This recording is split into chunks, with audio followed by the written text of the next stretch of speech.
Bueno, muy buenas tardes. El día de hoy en nuestra tercera sesión sobre revisiones académicas relacionadas con sepsis, presentaré una charla relacionada con microcirculación en sepsis. Mi nombre es Yardani Rafael Méndez, profesor asociado de medicina, escuela UPTC, y pues líder de gestión del conocimiento, innovación y desarrollo del Hospital Regional de Duitama.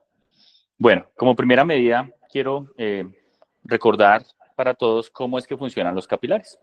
Los capilares son la convergencia de la circulación arterial y venosa.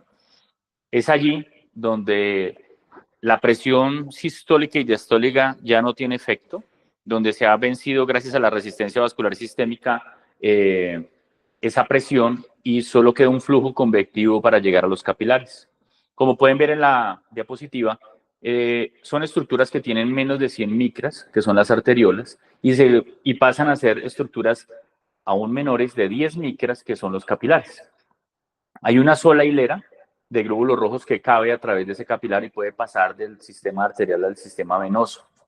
Estos lechos que quedan en la mitad es el verdadero capilar, que tiene una presión mínima, pero es más flujo convectivo, como les mencionaba, de 5 a 12 milímetros de mercurio.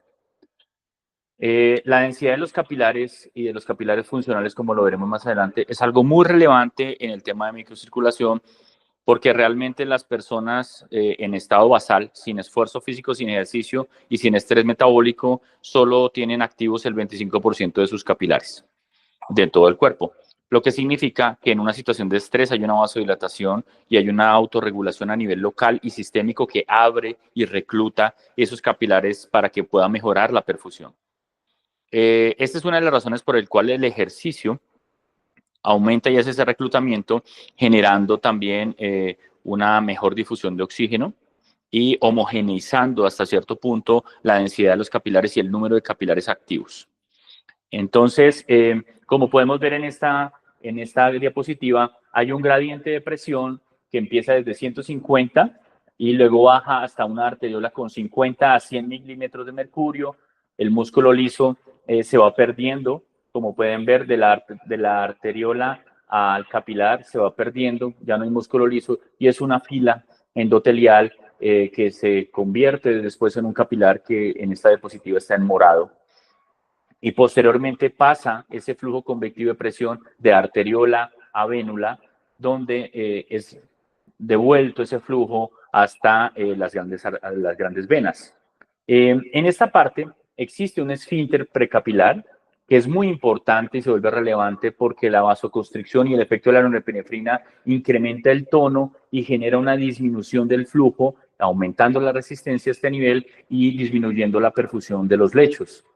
Estos pequeños esfínteres incrementan el tono no solo por la norepinefrina exógena, sino endógena, y es un mecanismo también de constreñir esta zona en sitios que tienen un hipoflujo desde el nivel central.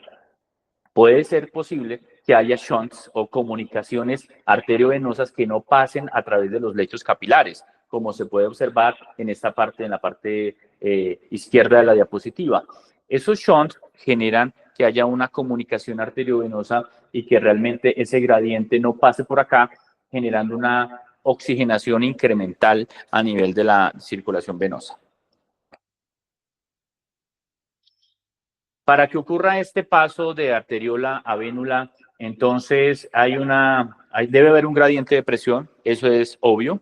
Digamos que debe haber una mayor presión arterial que en vena, pero también influyen varios aspectos. Número uno, el tono vascular, la vasodilatación y vasoconstricción del vaso, que genera un flujo. Entonces, a mayor vasoconstricción hay incremento en la resistencia, lo cual disminuye el flujo. Resistencia es el inverso a ese flujo. Y eso significa que esa dilatación podría facilitarlo, pero también hay otros aspectos que influyen en el paso de la sangre de un punto A a un punto B con un gradiente de presión, y es la viscosidad, el número de glóbulos rojos que pueden pasar a través de ese capilar y el espacio que queda entre los glóbulos rojos y la luz del endotelio. Ese espacio se va a volver muy importante al momento de evaluar la capacidad de perfusión y de difusión de oxígeno que tienen los eritrocitos hacia el intersticio. Este espacio intersticial tiene una citoarquitectura. es decir, tiene una morfología como armónica y fija. En el momento en que se incrementa el volumen intersticial, se deforma, se hincha, y al deformarse, las fibras colágenas y los pericitos se rompen y dejan de sujetar a estos capilares, generando una deformidad que también se vuelve un impedimento para la difusión. Cuando hay edema de estos lechos, entonces aumentan las distancias entre las células y el capilar, de tal forma que el tono arteriolar, pues que determina esa resistencia periférica, es, pues es uno de los mecanismos por lo cual hay flujo o no hay flujo, pero el edema intersticial también se vuelve uno de los impedimentos para poder lograr llegar a las células que están en este lecho capilar. Luego, el exceso de reanimación podría provocarlo.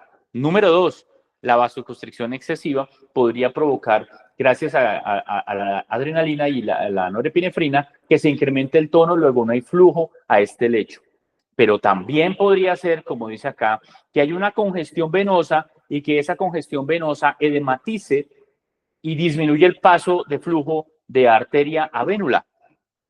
Conclusión, no es solamente el hipoflujo arterial y la disminución de la presión de las arteriolas lo que determina el paso de arteria a vénula, sino también que hay una congestión venosa que retarde el paso de arteriola a vénula. Entonces, los pacientes que están hipervolémicos con un hiperflujo se disminuye y se genera un retraso por la misma congestión e incremento de esa presión venosa central. Luego, la resistencia periférica, ¿cierto? Es igual a la presión arterial media dividida en el gasto cardíaco, ¿sí? Pero también debe tenerse en cuenta que debe ser la presión arterial media menos la presión venosa central de las vénulas, ¿cierto? Divididas en el gasto cardíaco. Entonces, esta presión retrógrada, por decirlo de alguna manera, es lo que veíamos en otra sesión académica como el gradiente de cascada vascular, el modelo de Philippe Roland y Eduardo Catán, que nos presenta cómo la congestión venosa empeora la perfusión. Conceptualmente siempre hemos pensado que los pacientes con shock y con hipoflujo es un problema arterial. La arteria no tiene la presión suficiente para drenar sangre oxigenada a los tejidos.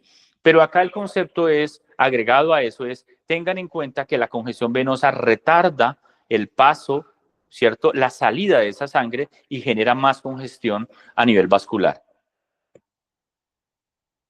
¿Qué es el driving pressure capilar? El driving pressure capilar consiste en esa delta de presiones entre la arteria y la vénula que facilita el flujo.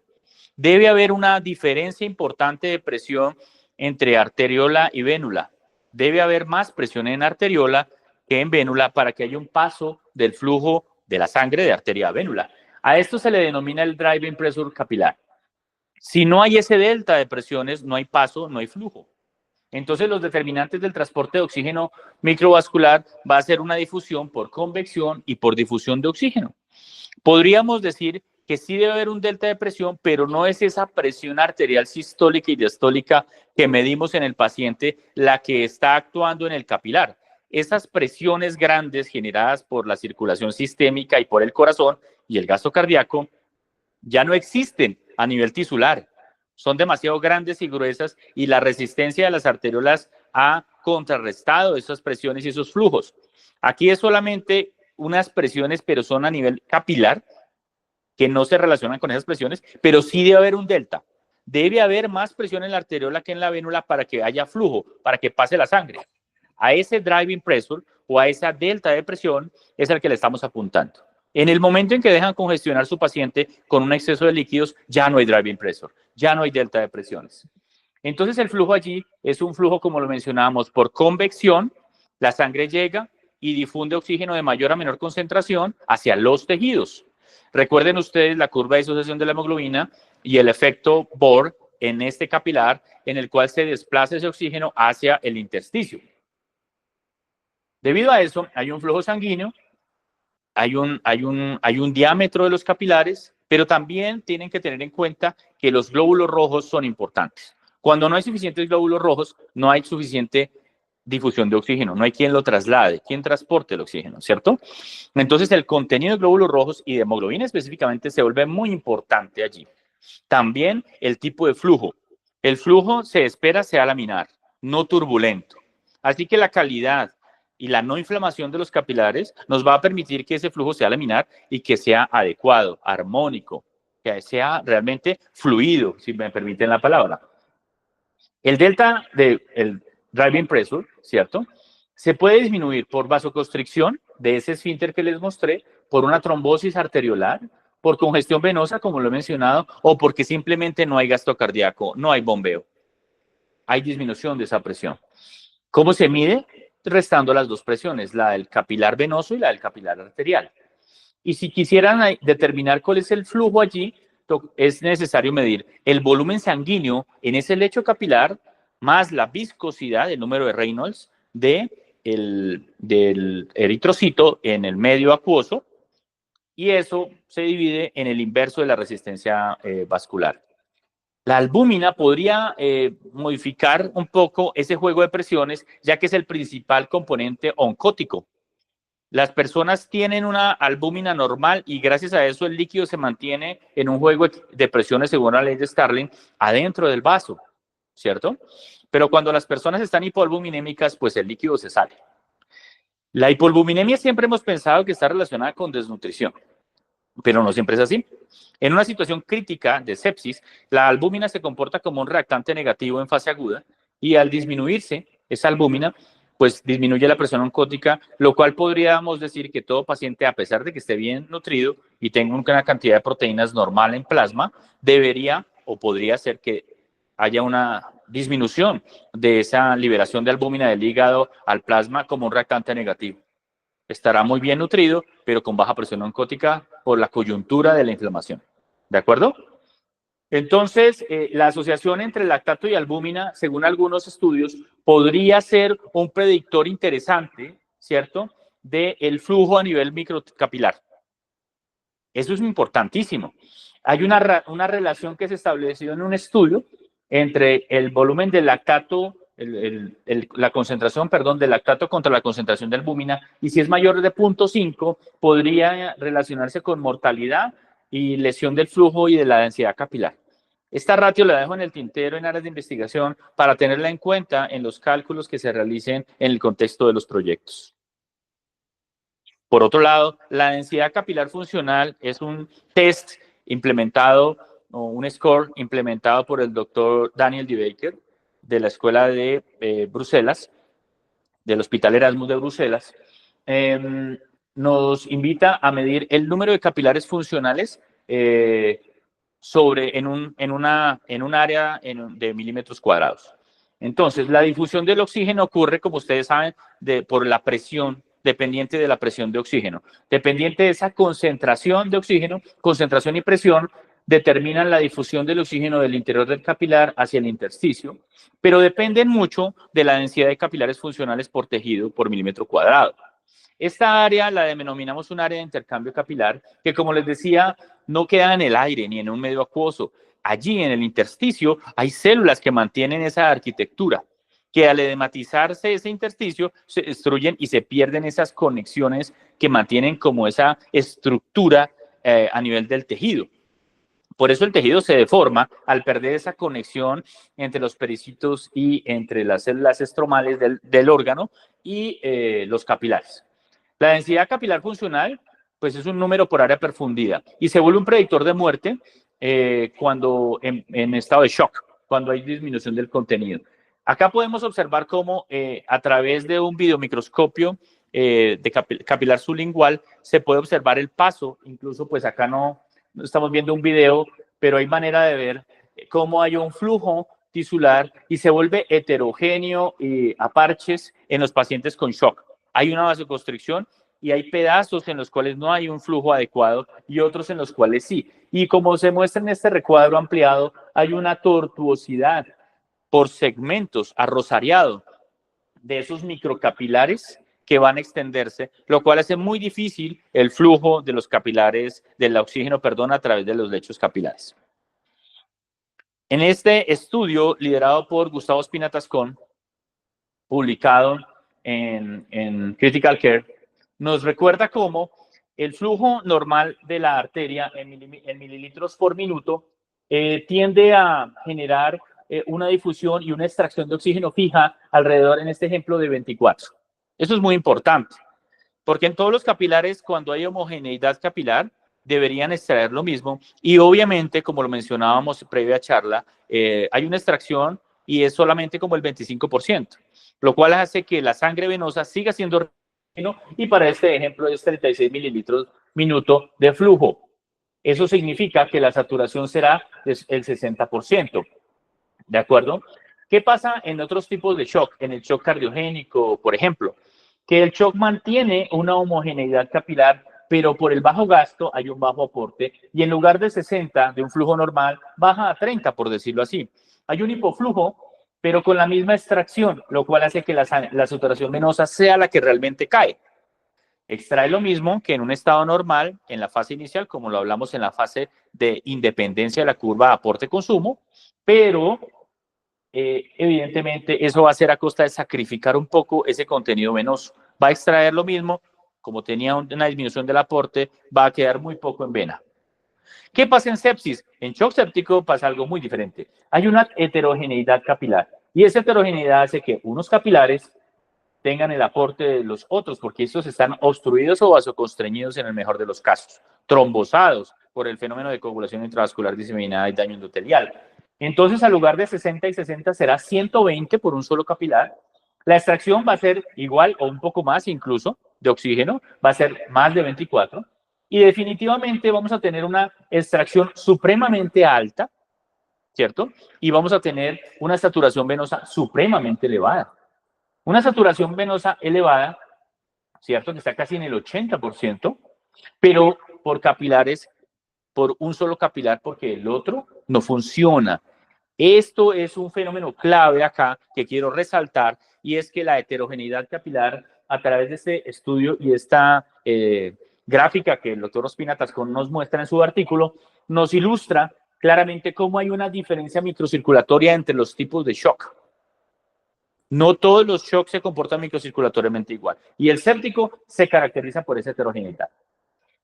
Cuando nosotros reanimamos con volumen, vamos a ver como vamos a fluctuar entre colocar mucho o colocar poco. Y las complicaciones también lo son. Ya lo hemos hablado en la primera charla, que el flujo de volumen, cuando se incrementa y abusamos del líquido para reanimar, generamos un edema intersticial y generamos una limitación de esa convección, ¿cierto?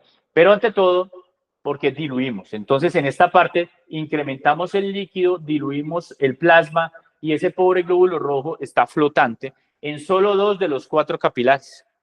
Así que la difusión se altera de manera importante, no hay difusión de oxígeno en los capilares. Y las células que quedaron al lado de estos capilares, pues van a estar en anaerobiosis, en los capilares que están trombosados. Mientras que por otro lado, cuando o no es no es un shock séptico, o definitivamente lo que tenemos es un estado de deshidratación, las complicaciones también suben. No quiero solamente decir que cuidado con la sobrehidratación, sino también con la disminución del aporte hídrico a un paciente que lo requiere, porque eso genera disminución del flujo, se puede trombosar por la estasis y definitivamente hay lesión renal aguda y falla multiorgánica de la misma forma que ocurre con sobrehidratación. Así que el flujo óptimo mantiene la adecuada perfusión y una ratio entre capilares adecuada. El endotelio capilar es su permeabilidad. Ese es otro tema que quiero tocar. La permeabilidad del endotelio es algo que todos sabemos que hay un incremento en la capacitancia venosa, pero también de la permeabilidad. Y no solo de la circulación venosa, sino de la arterial. Hay un aumento en la permeabilidad por el efecto inflamatorio en el contexto de la sepsis, pero también de las enfermedades autoinmunes. En el caso de la sepsis, este incremento en la permeabilidad genera un edema intersticial que es muy elocuente a nivel pulmonar. El paciente presenta edema pulmonar porque ese líquido pasa de la barrera pulmonar, de capilar alvéolo hacia el interior del alvéolo, generando ese edema que generalmente es inflamatorio. Es un edema inflamatorio por un incremento de esa permeabilidad. Y en este juego de fuerzas, según la ley de Starling, se supone que la presión oncótica que ejercen las proteínas es una presión que se encuentra en el interior del vaso, o sea, hay proteínas en el interior del vaso que hacen una presión, digámoslo así, negativa, que trata de atraer ese flujo hacia el interior del vaso. Pero el vaso también tiene una presión hidrostática dada por el volumen que fluye, y esa presión es hacia las paredes del vaso, hacia afuera. El flujo convectivo que lleva el oxígeno adecuadamente en los capilares es un flujo que avanza, pero va hacia la periferia. Ese es el flujo que saca el agua en un capilar muy permeable hacia el intersticio. Pero el intersticio también tiene proteínas. Y esas proteínas, pues van a hacer lo mismo que en el interior del vaso, pero son las del intersticio. Van a sacar el agua hacia el intersticio, a chupar el agua hacia el intersticio, si la palabra es correcta, y también tiene presión hidrostática. En el contexto de la sepsis y en especial cuando es un choque, una falla circulatoria avanzada, después de las 6 a las 12 horas del evento inflamatorio o del evento de sepsis, la mayoría de veces este mecanismo está dañado y, el juego de presiones gana a favor de la salida del flujo del líquido hacia afuera.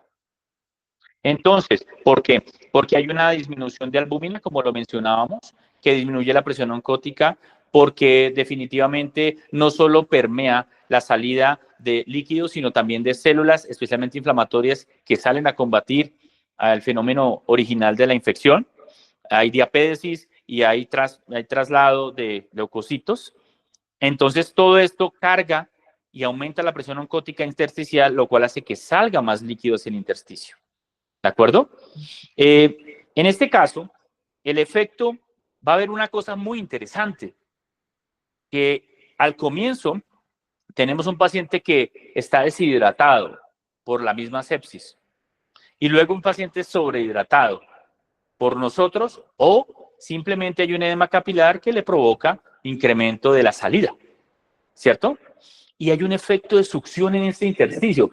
Este intersticio es capaz de generar una presión negativa que sigue sacando agua por el aumento de la presión oncótica desde el intravascular hacia el intersticial. Y es un efecto de succión que genera un edema vasogénico. Entonces vamos a tener pacientes inflamados pero hipovolémicos. ¿Podemos usar furosemida en pacientes inflamados y hipovolémicos? Definitivamente no. Ese mensaje es muy importante para dejar acá. Al paciente séptico que usted ve inflamado, hematizado por exceso de líquidos, que en el esquema Rose de Mano Malbrain decíamos, por favor evacúe el agua en exceso que usted ha colocado, no aplica colocar furosemida, porque no hay manera de que la cinética de paso del volumen extracelular, extravascular, vaya a la velocidad que uno quiere con la furosemida y salga. Primero, generamos hipovolemia con furo, daño renal antes de que esto logre salir. Tendríamos que incrementar la presión oncótica intravascular para sacar en parte este líquido o realizar una terapia de ultrafiltración con tipo SCUF. Ya miraremos más adelante en otra charla sobre lo que es la plasmaféresis en sepsis. En esta ecuación de Starling, no quiero aburrirlos con la diapositiva, pero es un poco para recordar cómo es el juego de presiones de ingreso y egreso de líquidos en el intersticio y capilar, y también cómo es la ecuación de Starling, que nos recuerda que es un balance dinámico entre las dos presiones, oncótica intravascular, extravascular e hidrostática. Al final, esa sumatoria o esa resta nos va a determinar si el paciente tiene edema o no lo tiene. Hay un síndrome que se viene caracterizando desde hace un tiempo, que es el síndrome de fuga capilar. El síndrome, o sea, ya ha constituido esto como un problema que no solo tiene que ver con sepsis, sino en la mayoría de veces con la sobreanimación hídrica. Ese síndrome de fuga capilar nos recuerda en este artículo que empieza simplemente con un prodromo de líquido y un edema leve que a veces incluso es imperceptible, el cual se caracteriza por un malestar general en el paciente, es en las primeras horas. Luego hay un aumento, en el caso de la sepsis, de aumento de permeabilidad, que podría generar signos de hipovolemia caracterizados por disminución de la perfusión cerebral, con síncope, oliguria, hipotensión e hipoperfusión.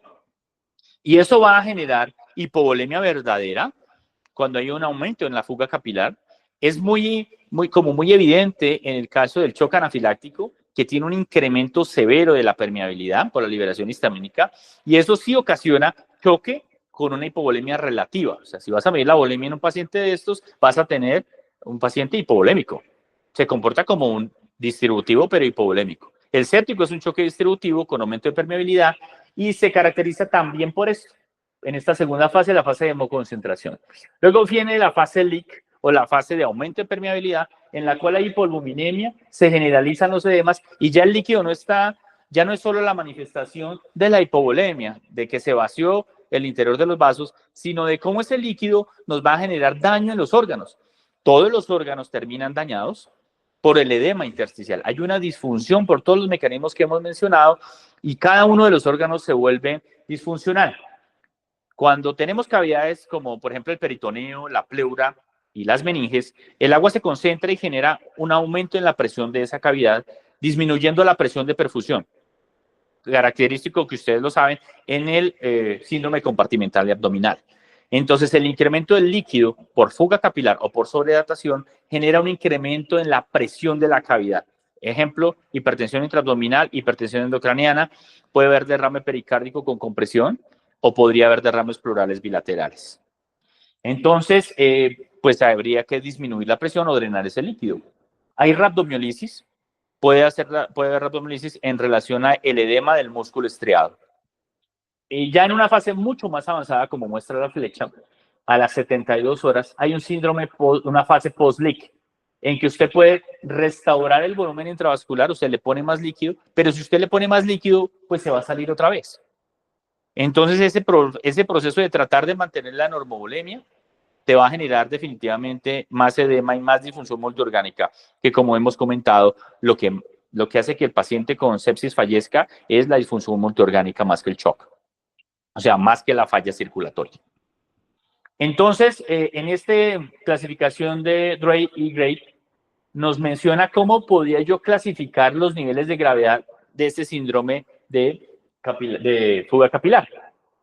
Podría ser un grado 1, en el cual hay buena respuesta a la hidratación oral y no requiere un manejo hospitalario, o podría ser clasificado como grado 1A que requiere hospitalización, y ahí viene un diálogo entre los valores de hemoglobina y albúmina, cómo suben y bajan, para poder determinar la severidad. La mayoría de veces, con albúmina podemos solucionar el problema, y en otras veces, cuando estamos en una fase 2, en otras ocasiones, es necesario aumentar el volumen intravascular asociado al incremento de la albúmina, o sea, aplicar albúmina en infusión. Y ya en un estadio más avanzado, hacer una ultrafiltración con albúmina. ¿De acuerdo? Ese síndrome de fuga capilar requiere, pues bueno, el diagnóstico oportuno. El diagnóstico que viene siendo por la clínica de no solamente el edema, sino los signos de bajo gasto cardíaco e hipovolemia relativa. Medir los niveles de hematocrito y albúmina para poder detectar si el paciente está hemoconcentrado y empezar a notar que el paciente se comporta con hipoperfusión tisular por esa hipovolemia relativa. Puede cursar incluso con shock, ¿cierto? Y si sigue avanzando, ese aumento de permeabilidad puede generar los síndromes de rhabdomiólisis y de compartimentales, ¿no? O sea, el incremento de presión de cavidades. Es allí donde finalmente el paciente, si no se trata, puede fallecer de una falla cardíaca aguda, bien sea por la disminución del volumen intravascular y por la congestión. Entonces, ¿los pacientes deberían recibir fluidos o no? Esa es una gran pregunta.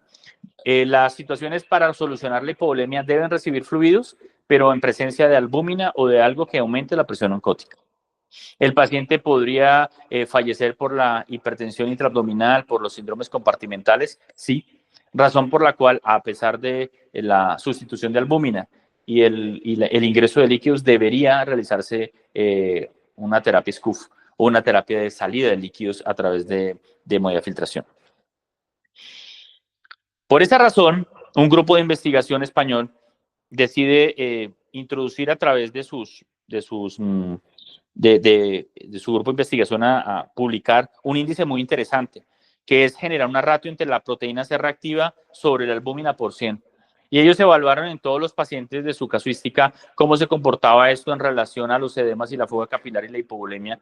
Y parece ser, según estas curvas, que el índice de fuga capilar que han desarrollado a través de este algoritmo, pues se vuelve una herramienta diagnóstica específica y sensible y se comporta con cierta proporcionalidad al SOFA y al APACHE con respecto a mortalidad.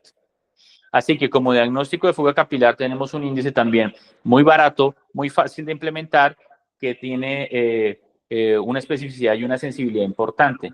Cuando lo correlacionan, obviamente, con SOFA y Apache, estaría bien. Obviamente, al correlacionarlo con PCR, pues como compone el índice, pues obviamente tendríamos como cierto error metodológico al compararlo con PCR. Pero definitivamente tiene unos resultados muy interesantes cuando el punto de corte es 85.55.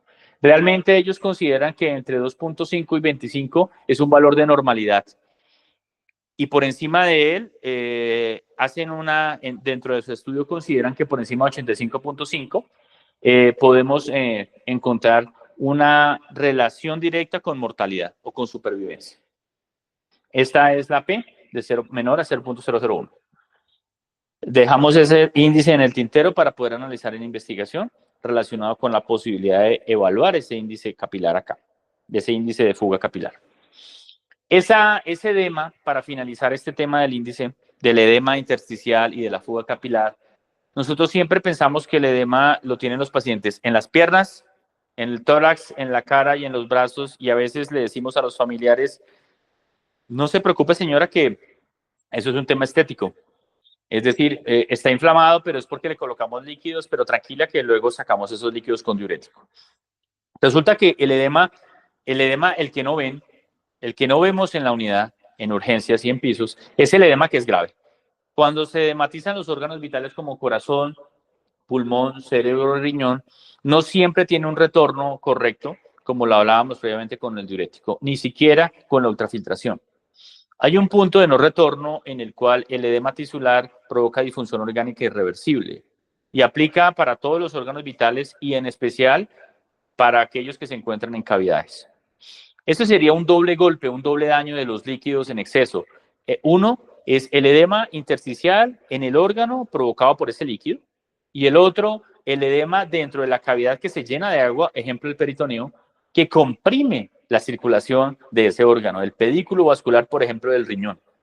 Entonces, el riñón inflamado por el exceso de líquidos más el riñón comprimido por el agua en el peritoneo. Un doble golpe que para los órganos intraabdominales es irreversible. Entonces, para recordar que existe un edema intersticial que no estamos teniendo en cuenta y que podría correlacionarse con mortalidad. Al final, todo esto genera disfunción de un órgano y se comporta como el SOFA. Es decir, no es suficiente con el incremento de la mortalidad evaluado por SOFA que genera el fenómeno de la inflamación de la sepsis, sino que nosotros con la sobrecarga hídrica agregamos otra morbilidad al edematizar el tejido que se comporta igual que la misma inflamación órgano por órgano en el SOFA. Entonces, hablando del endotelio capilar y su permeabilidad, hay que recordarles a todos en sala que la distancia entre el fibroblasto y los capilares es una distancia fija, que es dinámica, o sea, eso es algo, imagínalo sólido, o sea, el capilar no está en un medio gelatinoso en el intersticio, el capilar está amarrado, atado por fibras colágenas a ciertas superficies del órgano y tiene cierta elasticidad, pero el capilar está allí de manera poco móvil, ¿cierto? ¿Y qué lo sujeta? Los fibroblastos.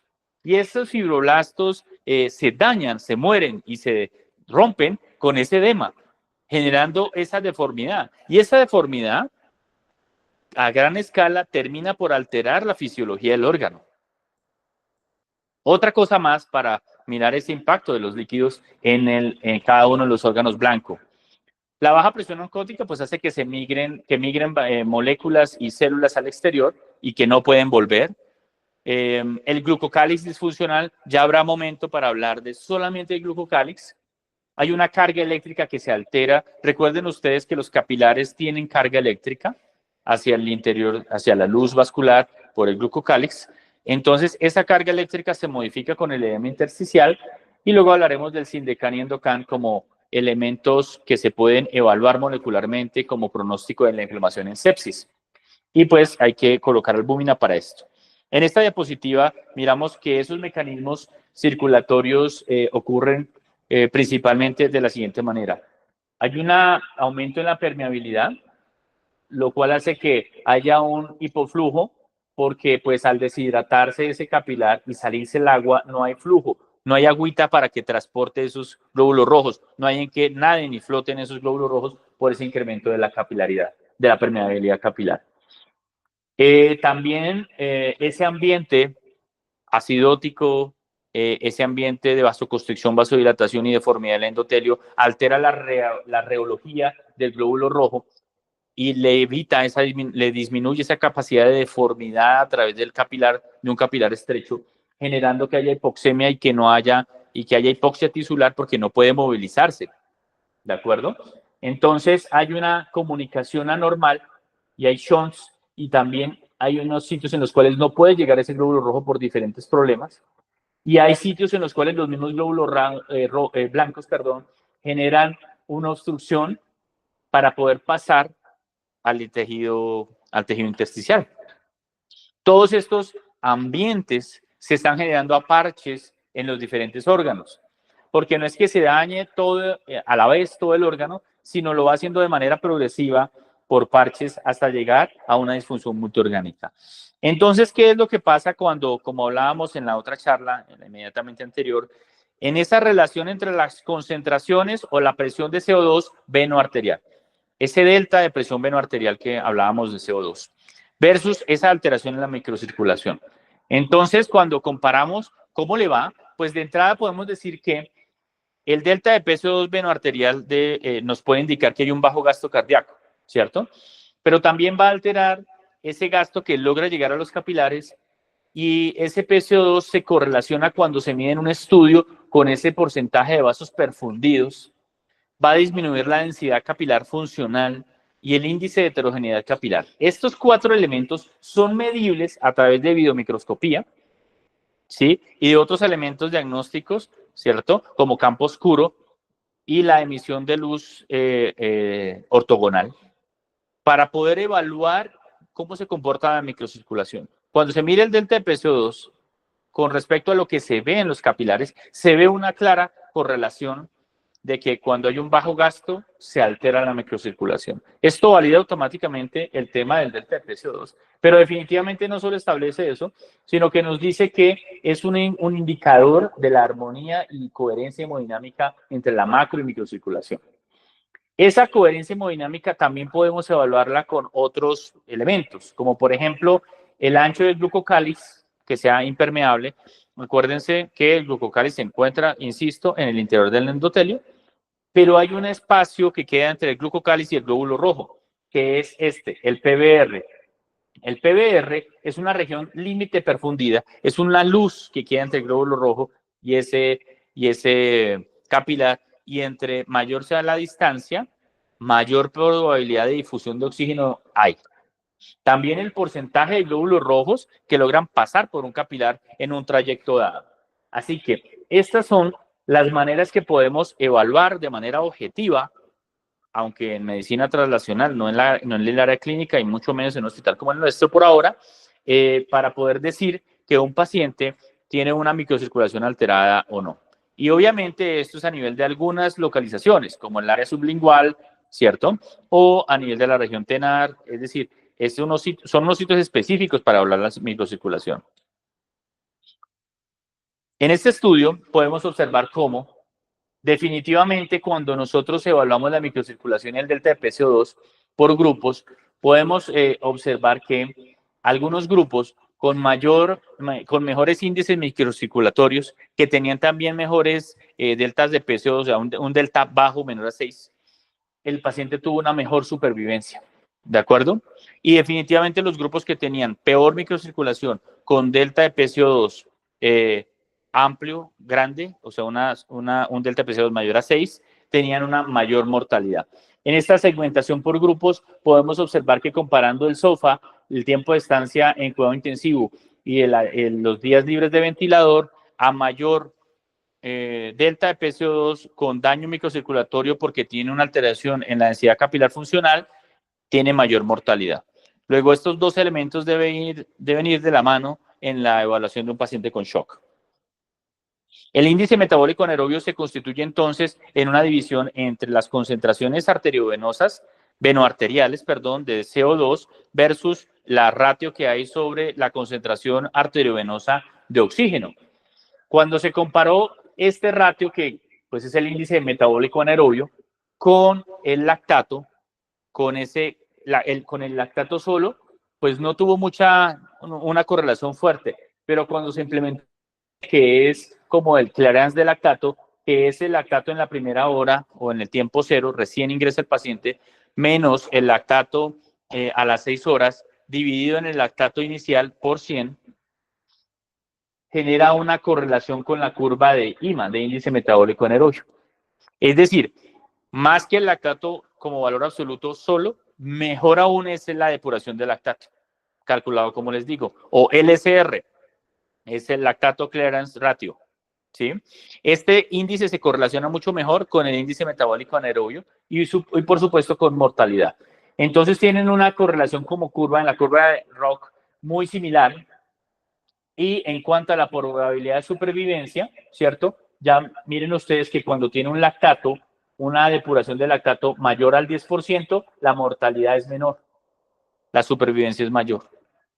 Mientras que cuando lo tiene menor al 10%, en este punto de corte de más o menos del 10%, podemos observar que sí hay una directa correlación con supervivencia. Esta ratio, también podemos disponer de otra ratio importante, que es la ratio de lactato piruvato. Esa ratio de lactato piruvato hace referencia a que, como hablábamos en otra sesión también, la posibilidad de que ese lactato venga de la glucólisis aeróbica es alta por el estrés que tiene el paciente en sepsis, pero también esperamos que haya algo de anaerobiosis y que esa glucólisis sea anaeróbica y que genere como principal producto lactato. Luego, si hay más piruvato que lactato, entonces la mayoría de la glucólisis es aeróbica. Está producida por estrés. Si hay más lactato que piruvato, es anaeróbica. ¿Cuál es la ratio normal?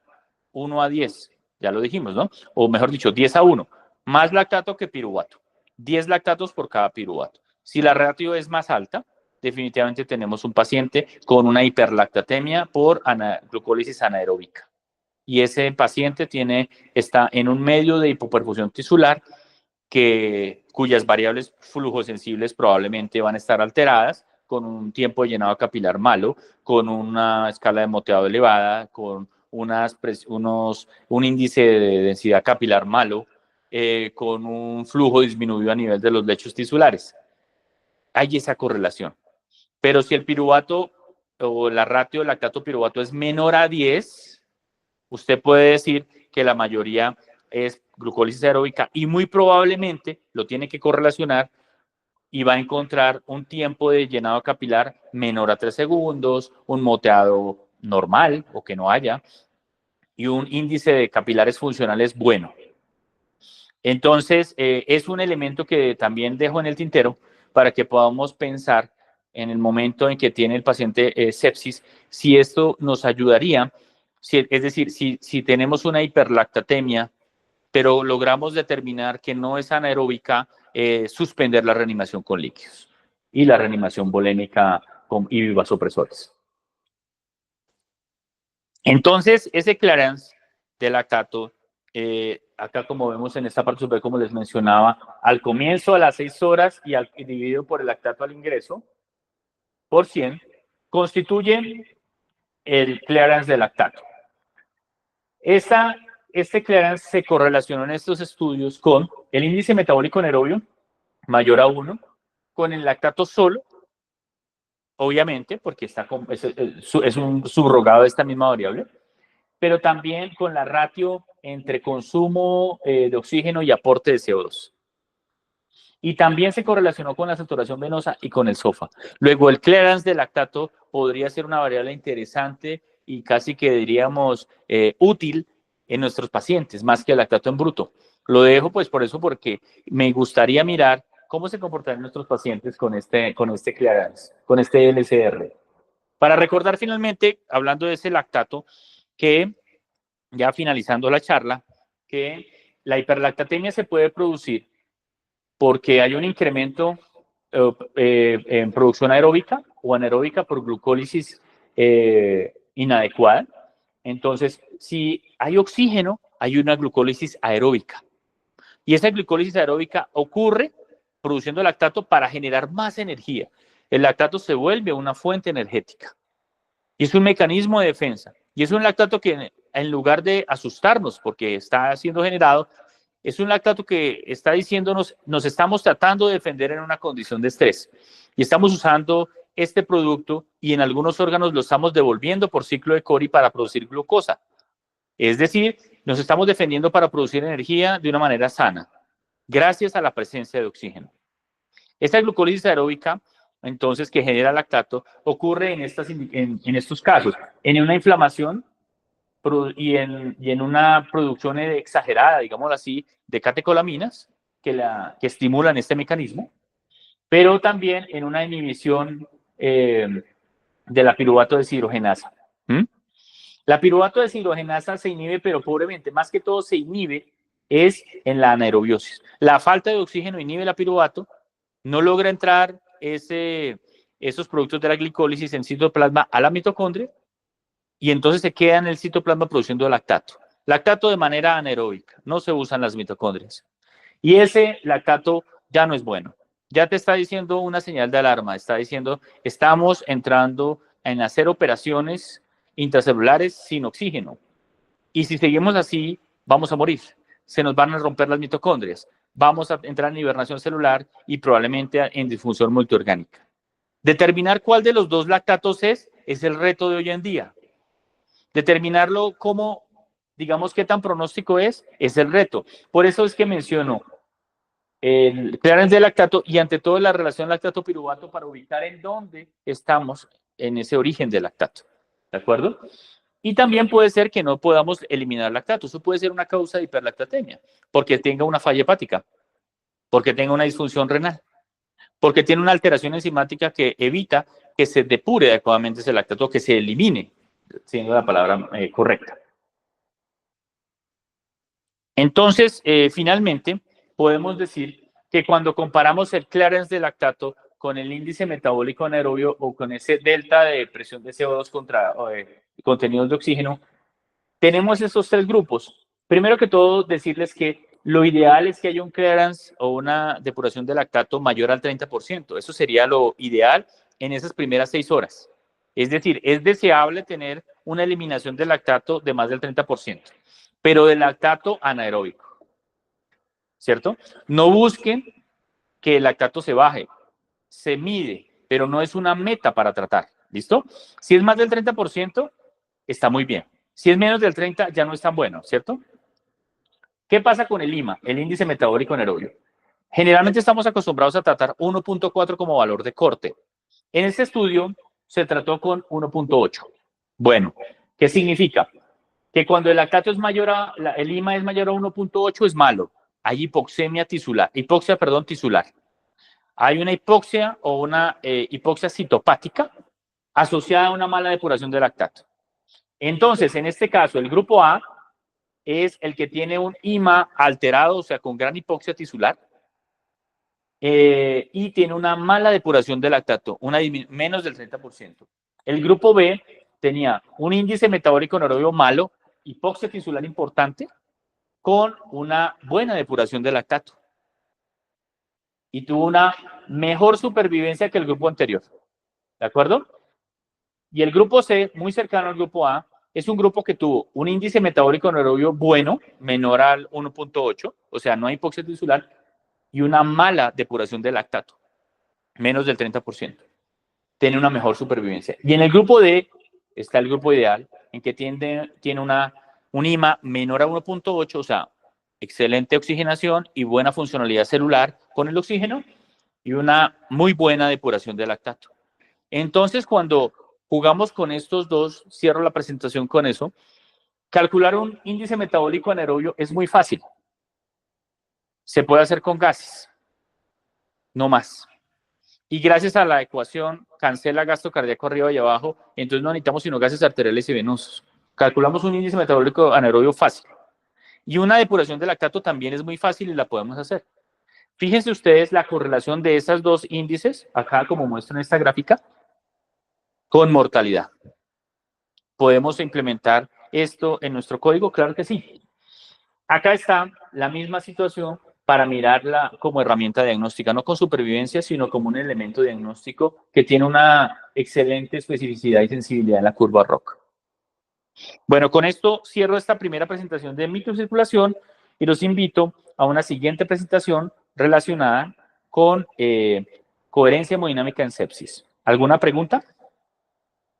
Bueno, muchísimas gracias.